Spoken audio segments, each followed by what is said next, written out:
আমার নাম সবিতা। বিয়ের 2 দিন পরেই আমার স্বামী বিদেশে চলে গেল।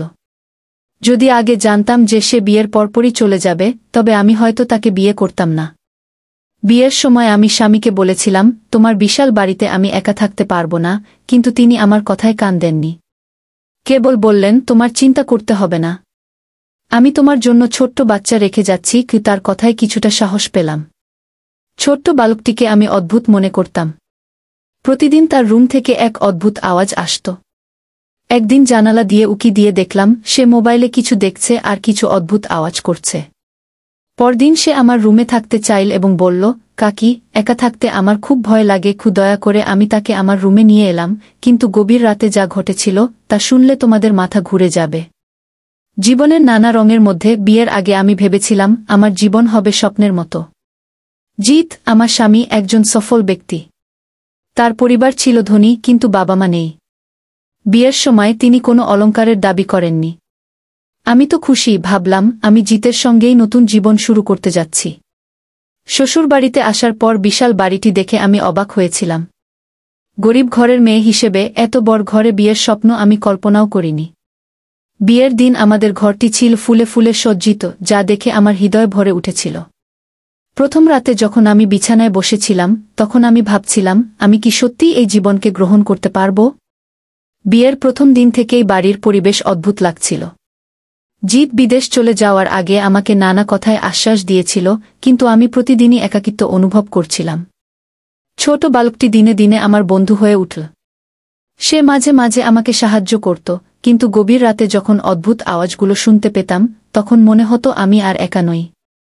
এক রাতে সে আমার কাছে এসে বলল, কাকি, আমি খুব ভয় পাচ্ছি। আমি তার মাথায় হাত বুলিয়ে বললাম, তুমি আমার সাথে থাকলে কিছুই হবে না গি। কিন্তু পরের দিন থেকে অদ্ভুত ঘটনা ঘটতে লাগল। রাতের অন্ধকারে ঘরের ভেতরে কান্নার আওয়াজ শোনা যাচ্ছিল। আমি ভয় পেয়ে গেলাম। ছোট বালকটির সঙ্গে আমি সেই রাতে বসে বসে গল্প করলাম, কিন্তু যখন সে ঘুমিয়ে পড়ল, তখন আমি আবার সেই আওয়াজ শুনলাম। আমি জানালার দিকে চলে গেলাম, দেখতে বাইরে কিছু হচ্ছে কিনা। তারপর একদিন আমি সিদ্ধান্ত নিলাম যে আমি সত্যিটা জানব। ছোট বালকটিকে জিজ্ঞেস করলাম, তুমি কি জানো এখানে কি হচ্ছে? সে কেবল চোখ সরিয়ে নিল। তার মুখাবয়বে এক অদ্ভুত ভয় ছিল। আমি অনুভব করলাম কিছু একটা লুকিয়ে আছে। এভাবে দিন দিন আমার চিন্তা বাড়তে লাগল। আমি সিদ্ধান্ত নিলাম আমাকে এই বাড়ির রহস্য খুঁজে বের করতে হবে। হয়তো আমি কিছু ভুল দেখছি, কিন্তু আমার মনে হচ্ছে জিতের চলে যাওয়ার পরেই সবকিছু বদলে যাচ্ছে। এক রাতে আমি আবার সেই আওয়াজ শুনতে পেলাম। এবার আমি সাহস করে বেরিয়ে এলাম। ঘরের করিডোরে হাঁটতে হাঁটতে আমি এক দরজার দিকে চোখ পড়ালাম। দরজাটি খোলা ছিল এবং ভিতরে অন্ধকার ছিল। আমি মনস্থির করে ভিতরে ঢুকলাম। আমার সামনে একটি পুরনো ছবি উকি দিচ্ছিল, জিতের পরিবারের ছবি, কিন্তু সেখানে কিছু অদ্ভুত ও ভয়ঙ্কর পরিবর্তন ঘটেছিল। ফিরে এসে আমি ছোট বালকটিকে বললাম, তুমি কি জানো এখানে কি হয়েছে? তার চোখে ভয়ের ছাপ। সে বলল, এটা সব জিতের দোষ। সে এই বাড়ির সত্যি কথা লুকিয়ে রেখেছে গি। আমি অবাক হলাম। কি সত্যি কথা? সে বলল, এই বাড়িতে কিছু ভৌতিক ঘটনার গন্ধ আছে। মানুষ এখানে আসা যাওয়া করে, কিন্তু ফিরে যায় না গি। আমি হতবাক হয়ে গেলাম। আমার মনে হলো আমি সত্যিই এক অদ্ভুত পরিস্থিতির মুখোমুখি হয়েছি। এখন আমাকে সিদ্ধান্ত নিতে হবে, আমি কি এই অন্ধকার থেকে বেরিয়ে আসতে পারব, নাকি এই রহস্যের গহ্বরে হারিয়ে যাব। এভাবেই শুরু হলো আমার নতুন জীবন, এক অজানা পথে। সবিতা সেই অদ্ভুত রাতের পর থেকে আরও বেশি সতর্ক হয়ে গেল। সে বুঝতে পারছিল বাড়ির মধ্যে কিছু একটাকে জিত ইচ্ছাকৃতভাবে তার কাছ থেকে লুকিয়ে রেখেছিল। ছোট বালকের অদ্ভুত আচরণ তাকে আরও বেশি ভয় এবং সন্দেহের মধ্যে ফেলে দিচ্ছিল। কিন্তু যতই দিন যাচ্ছিল, সবিতার মনের ভেতর শক্তির জন্ম হচ্ছিল। সে ভাবল, যদি এই বাড়ির অন্ধকারকে পরাস্ত করতে হয়, তাহলে তাকে সাহস নিয়ে লড়াই করতে হবে। একদিন সকালে ছোট বালকটি কোথাও দেখা গেল না। তার আচরণ বেশ কিছুদিন ধরে অদ্ভুত ছিল, কিন্তু সেদিন তার অনুপস্থিতি সবিতাকে চিন্তিত করে তুলল। সে সারা বাড়ি খুঁজেও বালকটির কোনো খোঁজ পেল না।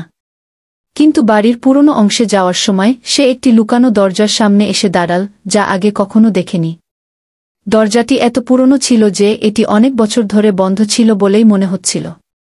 ভয়ের শিহরণ তার মেরুদণ্ড বেয়ে নামল, তবুও সে তার কৌতূহল দমন করতে পারল না। দরজার হাতল ধরে টান দিতেই সেটি কড়মট করে খুলে গেল। দরজার ওপাশে একটি দীর্ঘ সিঁড়ি, যেটি নিচের দিকে চলে গেছে। চারপাশে ছড়িয়ে থাকা ধুলো আর স্যাঁতসেঁতে গন্ধ ইঙ্গিত করছিল যে বহু বছর ধরে কেউ এখানে পা রাখেনি। সবিতার মন বলছিল, ফিরে যাও, এটা নিরাপদ নয়, কিন্তু অন্য কিছু তাকে নিচে টেনে নিচ্ছিল। সে ধীরে ধীরে সিঁড়ি বেয়ে নিচে নামল। নিচে একটি বড় ঘর ছিল, যেখানে দেওয়ালে জীর্ণ পুরনো ছবি ঝুলিয়ে রাখা ছিল।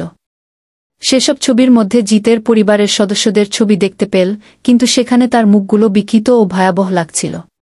প্রতিটি ছবিতেই মানুষের চোখের চাহনি যেন কিছু একটা বলতে চাইছে, কিন্তু কেউ শুনতে পাচ্ছে না। ঘরের মাঝখানে একটি প্রাচীন ট্রাঙ্ক রাখা ছিল। সেটির দিকে তাকিয়ে সবিতা হঠাৎ অনুভব করল তার ভেতরে কিছু ভয়ঙ্কর লুকিয়ে আছে। ট্রাঙ্কটি খুলতেই সে ভেতরে একটি পুরনো বই পেল, যা ধুলো ঢেকেছিল। বইটির নাম লেখা ছিল এক অজানা ভাষায়, এবং তার ভেতরে কিছু প্রাচীন মন্ত্র আর আচার অনুষ্ঠানের বর্ণনা ছিল। সবিতার মনে হল এই বইতেই হয়তো সেই রহস্যের সমাধান আছে যা তাকে মুক্ত করতে পারে।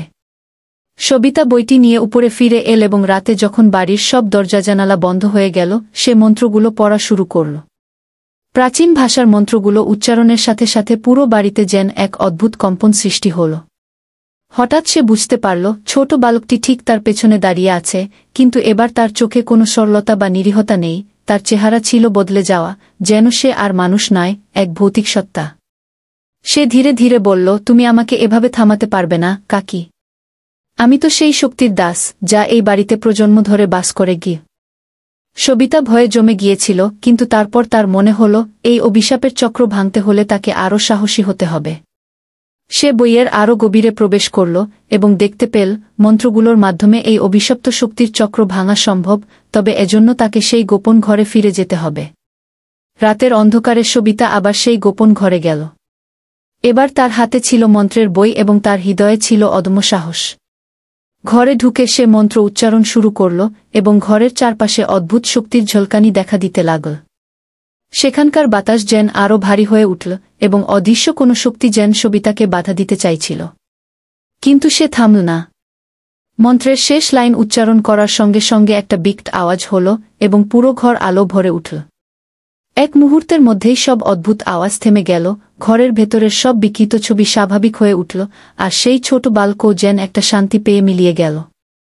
সবিতা হাফ ছেড়ে বাঁচল, বুঝতে পারল যে সে অভিশাপের চক্র ভেঙে দিতে পেরেছে। পরদিন সকালে পুরো বাড়িটা যেন নতুন আলো ঝলমল করছিল। এতদিন ধরে জমে থাকা অশুভ শক্তির চিহ্ন মুছে গিয়েছিল এবং সবকিছু স্বাভাবিক মনে হচ্ছিল। সবিতা জানত তার লড়াই শেষ হয়েছে, কিন্তু তার হৃদয়ে একরকমের তৃপ্তি ছিল। সে সিদ্ধান্ত নিল জিতের কাছে ফিরে যাবে না, কারণ সে জানত জিত তাকে এই অভিশপ্ত বাড়ির মধ্যে ফেলে রেখেছিল তার নিজের লোভের কারণে। এখন সবিতা নিজের জীবনের নিয়ন্ত্রণ নিজেই হাতে নেবে। সে নতুন করে শুরু করার জন্য প্রস্তুত ছিল, কিন্তু এবার একা নয়, এক শক্তিশালী নারী হিসেবে যে নিজের জীবন ও ভবিষ্যৎকে নিজেই গড়ে নেবে, কোনো পুরনো অভিশাপ বা পুরুষের ছায়া ছাড়াই। এভাবেই সবিতার নতুন জীবন শুরু হল, যেখানে সে একা কিন্তু মুক্ত এবং সাহসী। সবিতা অভিশাপের শৃঙ্খল থেকে মুক্তি পাওয়ার পর তার জীবনে পরিবর্তনের হাওয়া বয়ে গেল। বাড়িটি এখন আগের মতো আর অন্ধকারে ঢাকা নেই। কিন্তু মুক্তির আনন্দের মাঝেও সবিতা অনুভব করল তার সামনে আরও অনেক প্রশ্নের উত্তর বাকি আছে। জিত কেন তাকে এখানে ফেলে রেখেছিল? সেই ছোট বালকটি আসলে কে ছিল? এসব প্রশ্নের উত্তর জানার জন্য সে দৃঢ় প্রতিজ্ঞ হল। 2 দিন পরেই সবিতা সিদ্ধান্ত নিল সে জিতের সাথে কথা বলবে। অনেকবার ফোন করার পরেও যখন কোনো উত্তর পেল না, তখন সে নিজের পরিকল্পনা করল। সে জিতের অবস্থান জানতে পারল তার কাজের সূত্র ধরে এবং সরাসরি বিদেশে চলে গেল। সবিতার মনে ছিল শুধুমাত্র একটাই প্রশ্ন, কেন? বিদেশে পৌঁছে সবিতা একটি অভিজাত হোটেলে জিতের সঙ্গে দেখা করল। জিত তাকে দেখে প্রথমে অবাক হলেও দ্রুত নিজেকে সামলে নিল। তার চোখে কিছুটা অস্বস্তি ছিল। সবিতা সরাসরি প্রশ্ন করল, তুমি আমাকে ওই অভিশপ্ত বাড়িতে রেখে চলে গেলে কেন? জিত কিছুক্ষণের জন্য চুপ ছিল, তারপর নিঃশ্বাস ফেলে বলল, আমি জানতাম তুমি কিছুদিন পরেই সব বুঝে যাবে। সেই বাড়িতে আমাদের পরিবারের পুরনো ইতিহাস লুকিয়ে আছে, যা আমি মুছে ফেলতে চেয়েছিলাম। সবিতা জিজ্ঞেস করল, তোমার পরিবারে কি ঘটেছিল জিত? তুমি আমাকে কিছুই বলনি গি। জিত ধীরে ধীরে সব খুলে বলল। তার পরিবার বহু প্রজন্ম ধরে ওই বাড়িতে বাস করত। তবে তার দাদার সময় থেকেই একটি অশুভ শক্তির অভিশাপ সেই বাড়িতে আস্তে আস্তে বাসা বাঁধতে শুরু করে। তার দাদা প্রাচীন জাদুবিদ্যা এবং অদ্ভুত কিছু আচার অনুষ্ঠান করেছিলেন, যার ফলেই সেই অভিশাপ তার পরিবারে নেমে আসে। সেই অভিশাপের কারণে বাড়ির প্রত্যেক পুরুষ সদস্যকে ধীরে ধীরে হারিয়ে যেতে হয়। এই কারণে তার বাবা মাও হঠাৎ মারা গিয়েছিল এবং জিত জানত যদি সে সেই বাড়িতে থাকত তবে তার পরিণতিও একই হতো। আমি ভেবেছিলাম তোমাকে সেখানে রেখে গেলে হয়তো এই অভিশাপের প্রভাব কমবে, কি জিত কণ্ঠের কাঁপুনিতে বলল, কিন্তু এখন বুঝতে পারছি এটা ভুল ছিল।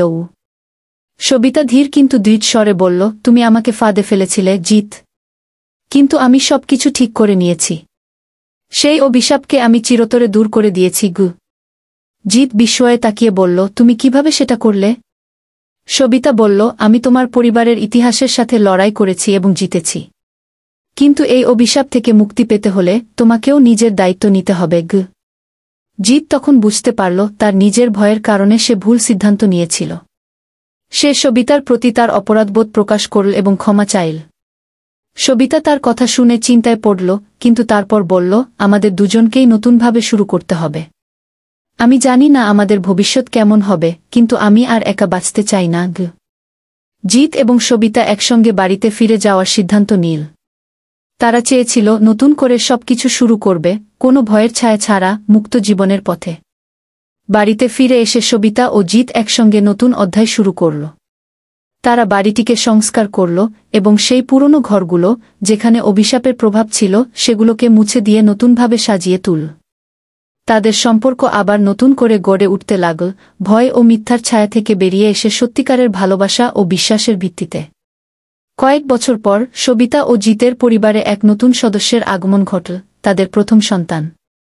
সেই সন্তানের মধ্য দিয়ে তারা তাদের জীবনে নতুন আলো দেখতে পেল। অতীতের অভিশাপ তাদের ছেড়ে চলে গেছে এবং এখন তারা এক নতুন ভবিষ্যতের স্বপ্ন দেখতে শুরু করল। এভাবেই সবিতার জীবনের আরেক অধ্যায় শেষ হল এবং শুরু হল নতুন, উজ্জ্বল একটি অধ্যায়, যেখানে কোনো অন্ধকার নেই, আছে কেবল ভালোবাসা, বিশ্বাস আর নতুন জীবনের সম্ভাবনা। সবিতা ও জিত একসঙ্গে নতুন জীবন শুরু করার পর তাদের সংসার ধীরে ধীরে স্বাভাবিক হতে লাগল। বাড়ির অভিশাপের প্রভাব মুছে যাওয়ার পরও মাঝে মাঝে সবিতা নিজের মনকে শান্ত রাখতে পারত না। পুরনো দিনের সেই ভয়ানক স্মৃতিগুলো তার মনের ভেতর মাঝে মাঝে ফিরে আসত। কিন্তু সে সবসময় মনে করত সে একবার এই অভিশাপের সাথে লড়াই করেছে এবং জিতেছে, তাই আর কোনো ভয় তাকে আটকাতে পারবে না। একদিন হঠাৎ করেই সবিতার জীবনে এক অদ্ভুত পরিবর্তন ঘটল। সে অনুভব করতে শুরু করল বাড়ির পরিবেশ আবারও কিছুটা অস্বাভাবিক হয়ে উঠছে। রাতের বেলায় হঠাৎ হাওয়া বইতে শুরু করত, আর ঘরের কোনায় কোথাও কোথাও হালকা আওয়াজ শোনা যেত। যদিও এসব ছোটখাটো ঘটনা, তবু সবিতার মন আবারও অস্থির হতে লাগল। এক রাতে যখন সবিতা ঘুমিয়েছিল তখন সে হঠাৎ করে ঘরের ভেতরে একটা মৃদু কান্নার আওয়াজ শুনল। সে উঠে দাঁড়িয়ে চারপাশে তাকাল, কিন্তু কিছু দেখতে পেল না। সে ভেবেছিল হয়তো তার মনের ভুল। কিন্তু পরের দিন রাতে সে আবারও সেই কান্নার আওয়াজ শুনল। এবার সে বুঝল কিছু একটা তার দিকে এগিয়ে আসছে। সবিতা সিদ্ধান্ত নিল সে বাড়ির সমস্ত পুরনো কাগজপত্র ও ইতিহাস আবার খুঁজবে। সে জানতে চেয়েছিল সেই অভিশাপ পুরোপুরি মুছে গেছে কিনা, নাকি কিছু অবশিষ্ট রয়ে গেছে। কাগজপত্র ঘাঁটতে ঘাঁটতে সে একটি পুরনো পাণ্ডুলিপি পেল, যেখানে লেখা ছিল, অভিশাপের শিকল একবার ভাঙলেও যদি কেউ তা পুনরায় ছোঁয় তবে তা আরও শক্তিশালী হয়ে ফিরে আসবে। সবিতা আতঙ্কিত হল। সে বুঝতে পারল কিছু ভুল হয়েছে। হয়তো জিত বা সে নিজের অজান্তে সেই পুরনো শক্তিকে আবার জাগিয়ে তুলেছে। এরপর সবিতা স্থির করল সে আর এই ভয়ের মধ্যে বাঁচবে না। এই অভিশাপকে চিরতরে মুছে ফেলতে হলে তাকে নতুন কোনো উপায় খুঁজতে হবে। সে আরও গভীরে প্রবেশ করে সেই মন্ত্রগুলো খুঁজে বের করল যা অভিশাপ পুরোপুরি ধ্বংস করতে পারে। একদিন রাতে সে আবার সেই পুরনো ঘরে ফিরে গেল। সেই জাদুকরি মন্ত্রগুলি জপ করতে শুরু করল। চারপাশে ঘুরতে থাকা অন্ধকার আর ভয় তাকে আবার ঘিরে ধরতে চাইছিল, কিন্তু সে এবার শক্ত ছিল। মন্ত্রের শেষ বাক্য উচ্চারণ করার সাথে সাথেই পুরো বাড়ি কেঁপে উঠল।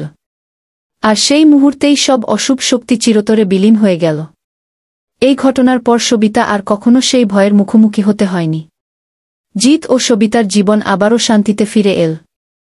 তারা বুঝতে পারল ভালোবাসা এবং সাহসের শক্তি সবকিছু পরাস্ত করতে পারে, এমনকি শত বছরের পুরনো অভিশাপও। তাদের সন্তান বড় হতে লাগল, আর তার সাথে তাদের সংসার পূর্ণতার পথে এগিয়ে চল। অতীতের সেই কালো অধ্যায় মুছে গিয়ে এখন তারা একসঙ্গে নতুন জীবনের পথে এগিয়ে চল, যেখানে ছিল কেবল সুখ, সমৃদ্ধি আর এক নতুন আলোর স্বপ্ন। এভাবেই সবিতার গল্পের শেষ হল, কিন্তু এই শেষ নয়। এটি ছিল এক নতুন শুরু, যেখানে ভালোবাসা, সাহস আর নিজস্ব শক্তি দিয়ে সব অশুভ শক্তিকে জয় করা যায়।